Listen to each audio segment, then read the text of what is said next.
Welcome back to All Women, Real Talk for Real Women.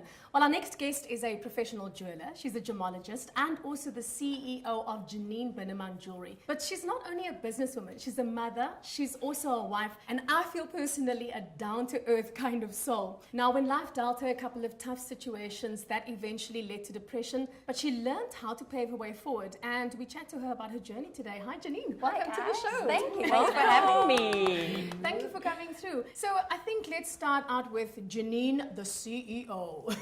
How is that? I mean, it's quite a lot of pressures, I'm sure, that you have to deal with running your own business, right?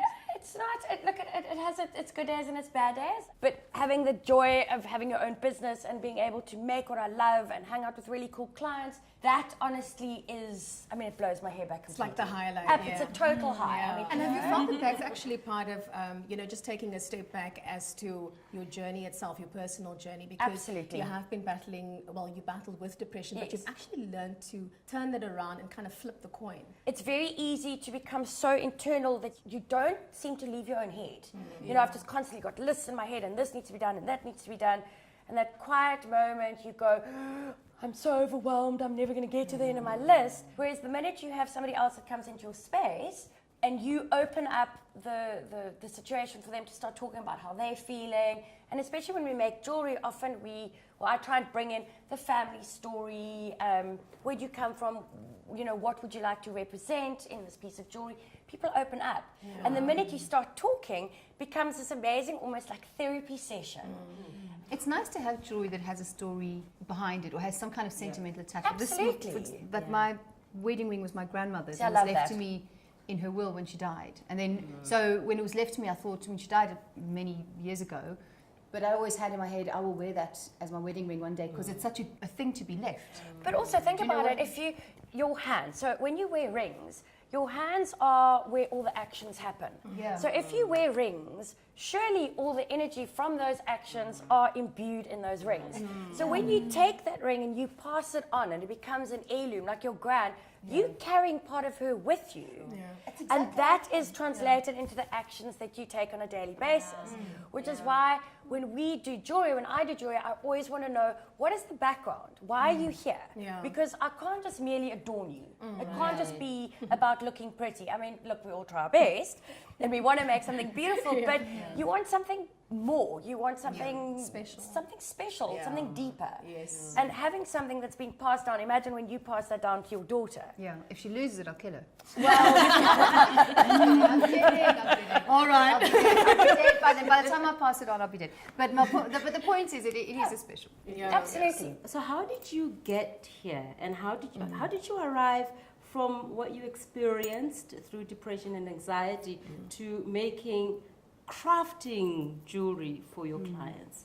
I think it's been a long road because I've been creative my whole life, and then obviously going to find help because that's what we all need to do. And you know, we have the most incredible resources. And I went to see an amazing therapist, psychologist, and I was really nervous because I'd lost my creativity. I couldn't draw.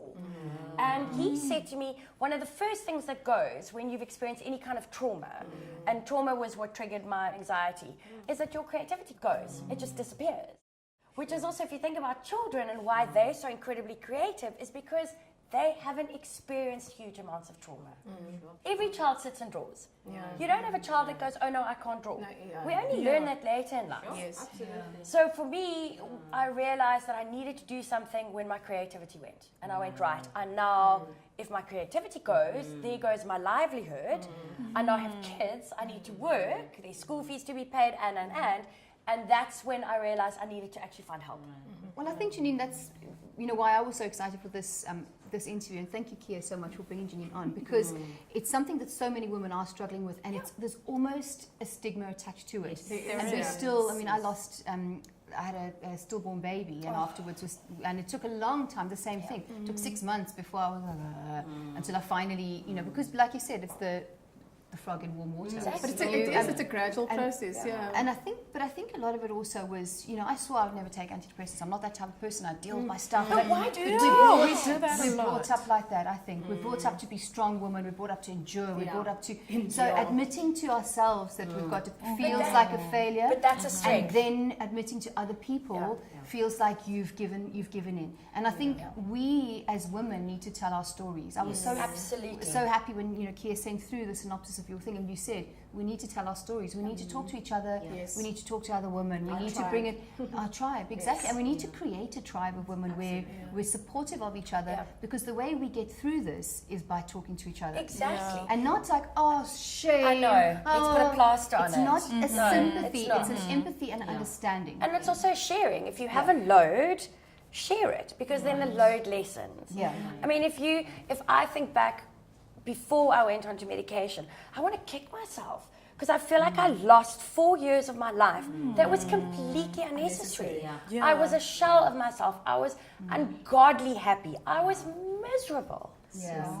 And that's what kicked off the whole process. So using the primary people in our lives as mirrors, for them to remind us perhaps of who we used to be. For you, absolutely, it sounds like it worked in your case. Well, it hasn't, but it's also been, it has been the support of a tribe, and Yes. the support of talking to other friends and going for medication. I mean, if you have a heart issue, you go on meds. Sure. If you have a lung condition, you go on meds. Why is it that we have the stigma of like, oh, I shouldn't go on meds, I'm not that kind of person? You don't know. I think the thing is also to know the difference between being depressed and being unhappy. Because a lot of people think antidepressants are a magic pill and they're going to make you happy. Happiness is something you have to work at. You've got to get some exercise, and you've got to work on your mental state and your positive attitude and all of that. No amount of positive attitude is going to pull you out of the pit that is depression. And that's where I think people get mixed up. Confused, possibly. Yes. Yeah. But I also think there's so many. I mean, if you just Google depression and anxiety, they're checklists. Out of these 10, if you say yes to 8, you could possibly have an issue. We have so many resources available to us. And, go through it, do it. Just do a little test. See, I mean, how many times do we on social media go, those stupid tests, like go answer a survey, what kind of personality are you? So if we do that, why can't we just check whether you actually are unhappy? And if you are unhappy and it's not something like depression, anxiety, make the changes you need to. But if there is a deeper seated issue, find the help that you can get. But also, I think there'll be a couple of red flags. I mean, you were mentioning obviously those who support you, your husband, your children. If people start noticing and point that out to you and say, hey, there's something, that's one of your red flags. Absolutely. Another one would be is that continuous blues feeling, I would think personally, because I've also dealt with depression many years ago, where you just feel bluesy all the time and you're just like, why am I so off? I'm just off, like a bad smell in the fridge that you can't get to. You clean out the whole fridge, but you can't get to that one bad smell. That's what I felt like the whole time, just off, just bluesy, just low. So when those red flags are there, listen to them. Absolutely. Listen to them. Absolutely. Yeah. That's what we need to do. It also fits in the family. If you know As that well. in your family there is a genetic predisposition to this. Absolutely. Then you know. I mean, in my family we have the predisposition. The genetic issues are there. But even with that, it still took somebody else to look at me and go, same.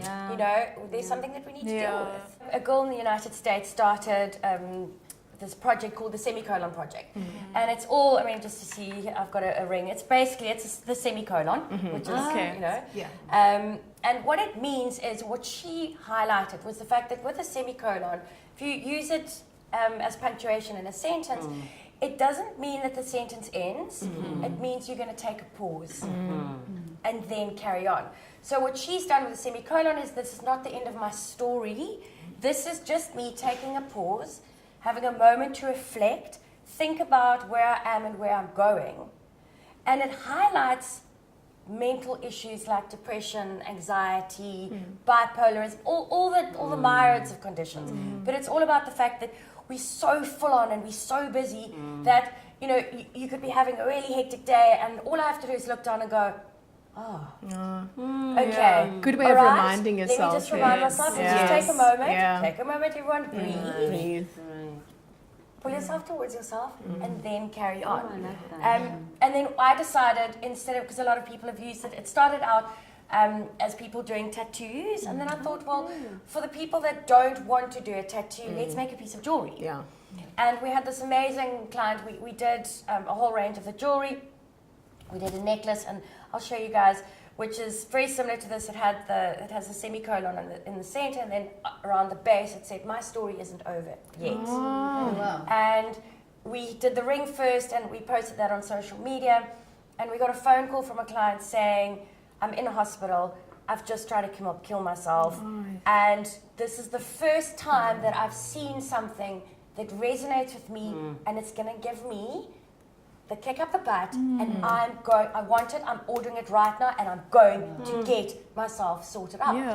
Good. And we did it for her, and when she left hospital, she came to fetch it, and we felt like we had this relationship with a complete stranger. She came into our studio, she had a cup of coffee, she met the whole team, lots of hugs and kisses and crying, and she left, and we went, Wow. "Guys, we don't just make pieces of jewelry, we're It's part bigger of than that. everyone's story." Yes. Sure. And I mean, surely that's what life's about. That is what And for life's me, about. it's great to make beautiful things, but we're part of weddings, and we're part of people's recovery, and we're part of celebrations and heirlooms, and we almost like this little golden thread that gets woven into this tapestry of our tribe, of our people. Yes. Yeah. And I love that. I love that.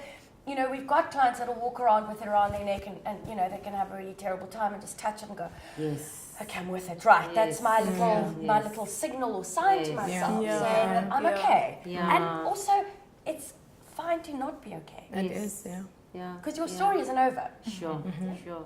You know what I love is that what depression does is that it makes you contract into yourself, and what you're doing with your jewelry and your life, really, you're expanding into other people's lives. Oh, I love that. And there's a beauty. It's almost like a light that goes out into others and reaches out into others. It's like your own healing is actually being healing to other Been healing to people. others, yeah. It's beautiful. Yeah. Sure.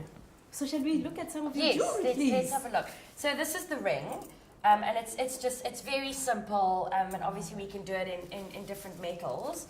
And you put on my pinky or my sausage. Okay, let's try it on my dainty fingers. Oh my God. Yeah, I will put on yours. Let's see. You have really tiny fingers. I do. Wow. I do. Oh, gosh, this is beautiful. Oh, that's I think you're going to forget this on my Oh, is that the necklace? Hint, hint. Oh, that's beautiful. This is another version. It says, "I'm not lost, I'm on my way." Oh, that's beautiful. And it has a dandelion in the middle. And a dandelion is symbolic of making a wish. And as those little seeds spread, it's spreading the love and the joy. The other thing Can with I have a look dandelion at is, that? I actually Thank you. posted on my Facebook the other day, I saw a picture with roses. Oh, the pH of the soil is off, I'm just going to die. Dandelions growing up through, concrete, So like the thing is, dandelions will survive anyway. And exactly. Like, grow that's why anyway. this, when you say And dandelions are a weed. They will And they grow are a weed. absolutely everywhere, which shows that they've got so much tenacity and so much Resilience. strength and resilience. And that's also part of our whole healing. It is, yeah. Gosh, wow. I think a lot of food for thought for us. Definitely. huh? Yeah. Absolutely. Well, Janine, thank you so much for Thanks for having joining- me, ladies. joining Thank you us. so much. I think just in terms of just inspiration itself and general feeling, I think you've spread a bit of that light to each of us here today. Oh, I'm so glad. Thank you so much. And so nice to do, sorry to interrupt you, Kib, but a interview on depression that actually was so happy. It really What was. happened? How It did really it was. Definitely. High five to depression. Yeah. As no one ever said. High five to dealing with depression. There you go. Exactly. High five. Oh, yeah. All right. Yeah. Cool. Well, coming up next, we have got Dr. Leila Sedin. She's our resident doctor. She's an integrative medical practitioner. She's going to be talking to us about the holistic and also the medicinal way of dealing with depression.